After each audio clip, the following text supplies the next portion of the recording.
कन्या विद्यालय पिंपळगाव बसवंत माझा कट्टा उपक्रम.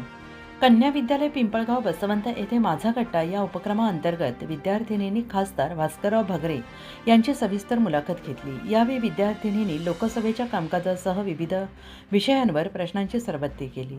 खासदार भगरे यांनी मुलींच्या प्रश्नांना संयमाने उत्तरे देत लोकसभेतील कार्यपद्धती, चर्चा, निर्णय प्रक्रिया आणि खासदारांची भूमिका याबाबत सविस्तर माहिती दिली.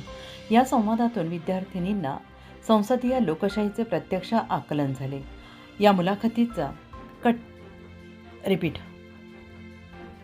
मुलाखतीचा कट्टा उपक्रम कन्या विद्यालयाच्या मुख्याध्यापिका फरजाना शेख यांच्या संकल्पनेतून आयोजित करण्यात आला होता.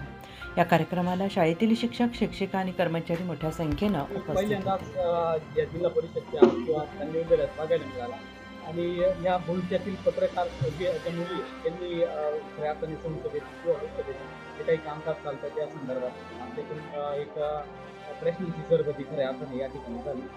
हा आगळा वेगळा कार्यक्रम याबद्दल काय वाटतं?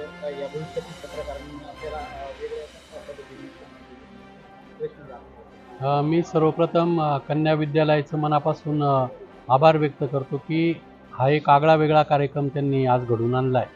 कारण नुसतं शिक्षण घेणं, परंतु त्याचबरोबर नागरिक शास्त्र, राज्यशास्त्राच्या माध्यमातून जी आपली प्रशासनाची यंत्रणा चालते ती जाणून घेण्यासाठी कन्या विद्यालयाने आज माझा कट्टा हा कार्यक्रम आयोजित केला.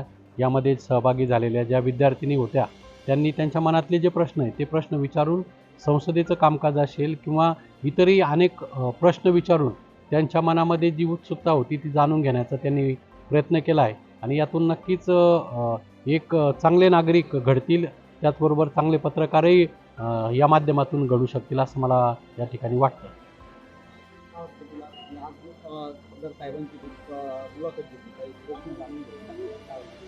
खरं तर सर्वप्रथम सरांनी आपलं बहुमूल्य वेळ आम्हाला दिला, त्याबद्दल मी सरांचे खूप खूप आभार मानते. आमचे म्हणजे आधीपासूनच असे प्रश्न होते की जे आम्हाला वाटायचं की सरांना विचारावं आणि त्याच्याच माझ्या कट्ट्याच्या माध्यमातून आम्ही ते प्रश्न सरांना विचारले. सरांनी आम्हाला खूप छान मार्गदर्शन पण केलं. आमच्या ज्या शंका होत्या संसदेबद्दल असतील, राज्यशास्त्र, नागरिकशास्त्र असे जे विषय असतात त्याबद्दल आम्हाला ज्या शंका होत्या त्या आम्ही सरांना विचारल्या. आमच्या प्रश्नांचं इथे निरसन झालेलं आहे आणि म्हणूनच मला सरांचे खूप खूप आभार मानावेसे वाटते. आम्हाला आज सरांनी खूप छान मार्गदर्शन केलं आणि त्यांनी आम्हाला नागरिकशास्त्र आणि समाजशास्त्र याबद्दल खूप छान माहिती दिली. आम्हाला असं वाटलं की आम्ही संसदच फिरून आलोय.